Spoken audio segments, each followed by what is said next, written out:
ক্ষমাও চেতে হবে, ক্ষমাটা চেতে হবে, খুব ভালোভাবে ক্ষমা চেতে হবে। ওই আওয়ামী লীগের যারা ধরেন ক্লিন আছে বা যারা এই হত্যাকাণ্ডে জড়িত না, তারা কি অনুতপ্ত হয়েছে? তারা কি বলেছে যে আমরা অনুতপ্ত, আমাদের পার্টি এই কাজটা করেছে এই জন্য আমরা অনুতপ্ত ফিল করছি?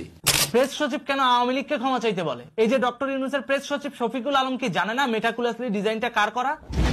সে ব্যাপারে পরে আসছি। তবে একটা কথা বলি, উনি যে কথায় কথায় বলে আওয়ামী লীগকে ক্ষমা চাইতে হবে, কেন ক্ষমা চাইবে আওয়ামী লীগ? আওয়ামী লীগ কি করেছে? রাস্তায় নামলি তোরা, মারামারি করলি তোরা, রাষ্ট্রের সম্পদ ভাঙচুর করলি তোরা, পুলিশের গায়ে আঘাত করলি তোরা। এখন আত্মরক্ষার্থে যখন আইন এবং রাষ্ট্রের সংবিধান মেনে তোদের বিরুদ্ধে অ্যাটেম্প নিল সরকার, অমনি দোষ হয়ে গেল, অমনি গণহত্যাকারীর মব জাস্টিস শুরু হয়ে গেল। তাহলে এখন যে শিক্ষার্থীদের গায়ে তোরা হাত তুলতেছিস, তোদের পুলিশ বাহিনী হাত তুলতেছে, তাহলে সেগুলো কি? পরিস্থিতি তো চেঞ্জ এখনো হয় নাই। তাহলে এখন বাণিজ্য মেলায় যখন জনতার উপর পুলিশ হামলা করে, তাহলে সেগুলো কি? বলা হয় সংস্কার সংস্কার সংস্কার। এই যে নায়িকা বাঁধন, আল্লাহ জানে ওর 40 মনে হয়ে গেছে, ওরে আর এখন দেখা যায় না টেলিভিশনে। ও এখন চুপ করে আছে কেন? এত এত মানুষ মারা যাচ্ছে, কিচ্ছু বলে না কেন? বলতেছে না রিপোর্টেড খুন, মানে যেটা একেবারে খাতা কলমে নথিভুক্ত রিপোর্টেড খুন 947টা, যেটা নিয়ে রুমিন ফারহানা 71 টিভিতে এই প্রেস সচিবকে কোশ্চেন করেছে। 947 জন একেবারে রিপোর্টেড খুন গত 4 মাসে। আমি একটু বলি, গত 4 মাসে 967 জন খুন। আমি এটা বলি, একটু ধৈর্য ধরেন। আপনি দেখেন 4 মাসে 174টা সাম্প্রদায়িক সহিংসতা, 23 জনের মৃত্যু, 80টি মাজার ভাঙা হয়েছে গত 4 মাসে। নারীদের ফুটবলের দুটো ঘটনা যদি আমি সরিয়েও রাখি, মেহজাবিনের উপরে যেই ঘটনা ঘটেছে, পরিমণির সাথে যেই ঘটনা ঘটেছে, অপু বিশ্বাসের সাথে যেই ঘটনা ঘটেছে, এই ঘটনাগুলো একটা পারসেপশন তৈরি করে যে এই সরকারটি মৌলবাদকে প্রমোট যদি নাও করে থাকে, মৌলবাদকে এক ধরনের আশ্রয় প্রশ্রয় দিচ্ছে। কই আছে কোনো জবাবদিহিতা? এ কেমন সংস্কার যে 947 জন লোক বিগত 6 মাসে অফিসিয়ালি মারা গেল একেবারে কাগজে কলমে নথিভুক্ত হয়ে, আর যেগুলো কাগজে কলমের বাইরে নথিভুক্ত হয় নাই সেগুলার অবস্থা কি চিন্তা করেন? তাহলে ওগুলা যদি কাউন্টিং এ ধরি, তাহলে তো 1500-2000 লোক মারা গেছে খোদ এই ইউনূস সরকারের শাসনামলে। তাহলে ইউনূস সরকার কেন গণহত্যাকারী হবে না? প্রেস সচিব শফিকুল আলম আজ পর্যন্ত প্রধান উপদেষ্টার ব্যর্থতা নিয়ে জনগণের সামনে জবাবদিহিতা করেছে? করে নাই। আজ পর্যন্ত ইউনূস সরকার কি এই ব্যর্থতার দায়ে জনগণের কাছে ক্ষমা চাইছে? তাহলে আওয়ামী লীগের সভানেত্রী শেখ হাসিনা সহ আওয়ামী লীগের সিনিয়র নেতারা কেন ক্ষমা চাইবে? ও পুলিশ গুলি করছে এই অজুহাত দিবা? 7.62 গুলি তো বাংলাদেশের সরকারের পারচেজ করা গুলি না, এটা আসলো কোথা থেকে? তোমাদেরই মেটাকুলাস ডিজাইন করা প্ল্যানের অংশ, তোমরা নিজেরাই স্বীকার করেছো। তাহলে তোমাদের গণহত্যার দায় তোমাদেরই নিতে হবে, এখানে আওয়ামী লীগ কিংবা শেখ হাসিনা দায়ী নয়। কারণ তোমরা রাষ্ট্রের ভিতরে থেকে রাষ্ট্রের বিরুদ্ধে গোপনে ষড়যন্ত্র করেছো, এর দায়ভার সম্পূর্ণ তোমাদের। এনএসআই ডিজিএফআই এরও দায়ী আছে, কারণ তারা ষড়যন্ত্র বাস্তবায়নের আগে এটা আইডেন্টিফাই করতে ব্যর্থ হয়েছেন। 7.62 গুলি বাংলাদেশে ঢুকলো অথচ কেউ জানে না। 7.62 গুলি দিয়ে হত্যার ষড়যন্ত্র চলতেছে, কেউ জানে না। জানলো কখন? যখন সরাসরি স্টুডেন্টদের উপর গুলি চালানো হলো ওই সময়। তাহলে এটা শেখ হাসিনার অর্ডারে হয়েছে? মোটেও না। এই 7.62 গুলি সামরিক বুলেট, ন্যাটোর সামরিক বুলেট, যেখানে বাংলাদেশ জোট নিরপেক্ষ রাষ্ট্র, ন্যাটোতে যোগদানই করে নাই। তাহলে ন্যাটোর বুলেট বাংলাদেশে নিয়ে আসলো কে? তাহলে অবশ্যই এখানে ঊর্ধ্বতন কোনো না কোনো আমলার সংশ্লিষ্টতা আছে, ঊর্ধ্বতন কোনো না কোনো ডিফেন্স পার্সনের সংশ্লিষ্টতা রয়েছে, যারা আগে থেকেই জানতো যে জুলাই আন্দোলনে এই ধরনের একটা পরিস্থিতি তৈরি হবে এবং তৈরি করাবে। তারা সরকারের কাছে সঠিক সময় তথ্য দেয় নাই। এই ব্যর্থতার দায় ওই সমস্ত প্রতিষ্ঠানকে নিতে হবে যে সমস্ত প্রতিষ্ঠান ন্যাশনাল সিকিউরিটির দায়িত্বে ছিল। এই ব্যাপারে কোনো কিন্তু ফিন্তু নাই। আর এটা কখনো আওয়ামী লীগের ব্যক্তিগত দায় হতে পারে না।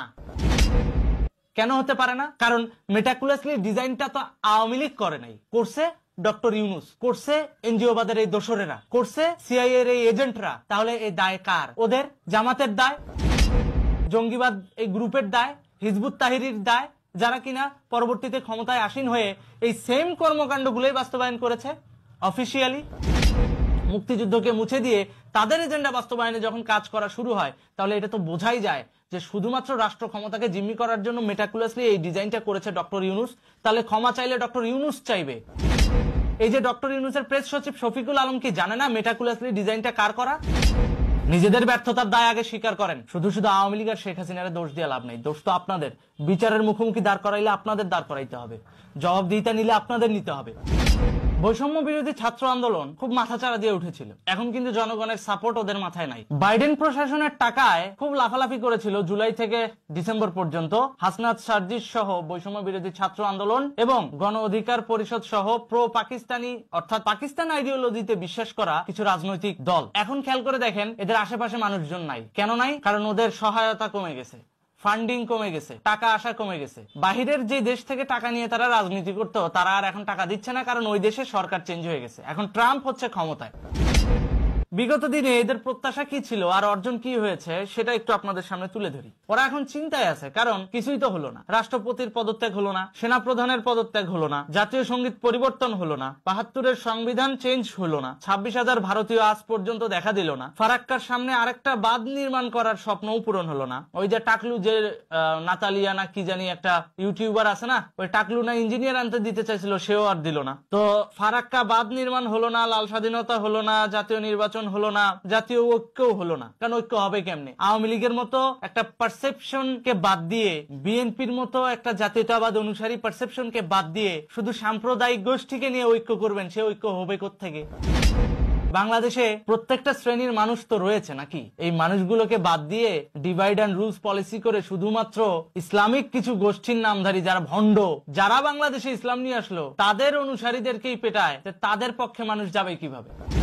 জাতীয় ঐক্য হবে কিভাবে? খেয়াল করে দেখেন ওরা এখন কিন্তু ফুল চিন্তায় আছে। উপদেষ্টা ফারুকীর পদত্যাগও হলো না, এটা তো ওদের হাতেই ছিল, তাও এটা হলো না। হবে কেমনে? কারণ ওরা নিজেদেরকে যতটাই গণতান্ত্রিক গণতান্ত্রিক গণতান্ত্রিক বলে চিল্লাক না কেন, আসলে গণতন্ত্র কিংবা রাষ্ট্রের নিয়ন্ত্রণ কোনোটাই ওদের হাতে নাই। ওরা জাস্ট পুতুল, না চাইছে টাকা দিয়ে ওরা নাচছে। কিন্তু নাচতে নাচতে নিজেদের কিছু ব্যাড ইম্প্যাক্ট ওরা সমাজে এমন ভাবে দিছে, সেই ব্যাড ইম্প্যাক্টের কারণে ওদের উপর যে মানুষের ভরসা ছিল, আশা ছিল, সেই আশা ভরসা নাই। যেহেতু সেই আশা ভরসা নাই, সেহেতু এখন প্রধান উপদেষ্টার প্রেস সচিব শফিকুল আলমের যে প্রেস কনফারেন্স করে বকর বকর বকর বকর করা ছাড়া আর কিচ্ছু করার নাই। কেন কিচ্ছু করার নাই? কারণ উনি নিজেও একজন করাপ্টেড ব্যক্তি, সেটা পাবলিক বুঝে গেছে। আজকের ভিডিওটা প্রধান উপদেষ্টার সেই প্রেস সচিবকে নিয়েই। প্রেস সচিব শফিকুল আলম আজ পর্যন্ত প্রধান উপদেষ্টার ব্যর্থতা নিয়ে জনগণের সামনে জবাবদিহিতা করেছে? করে নাই।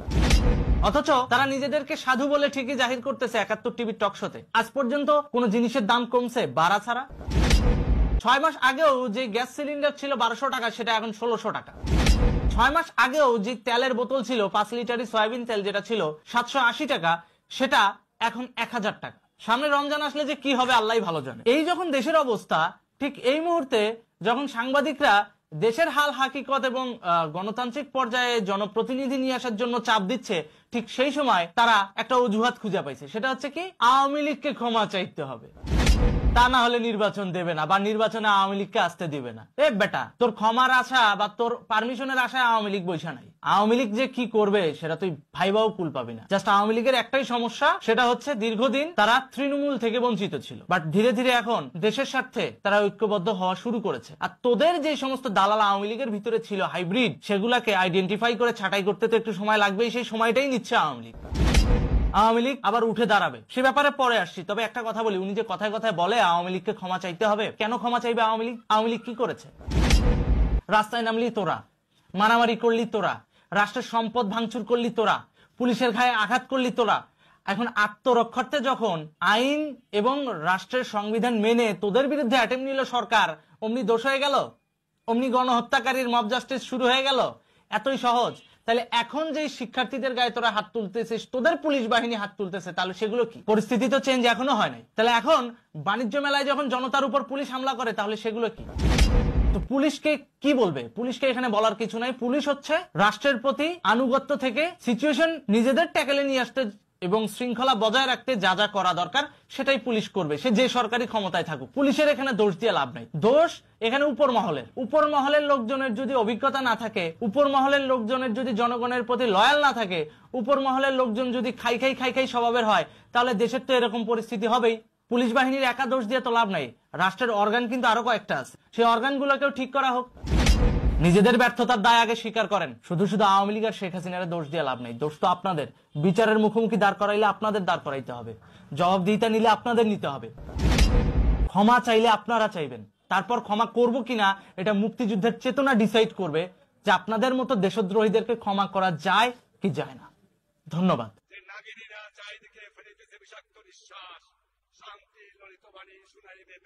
পরিহাস যাবার বেলা ডাক দিয়ে যায় দানবের তলে রবিবারে প্রস্তুত হতে হবে ঘরে ঘরে।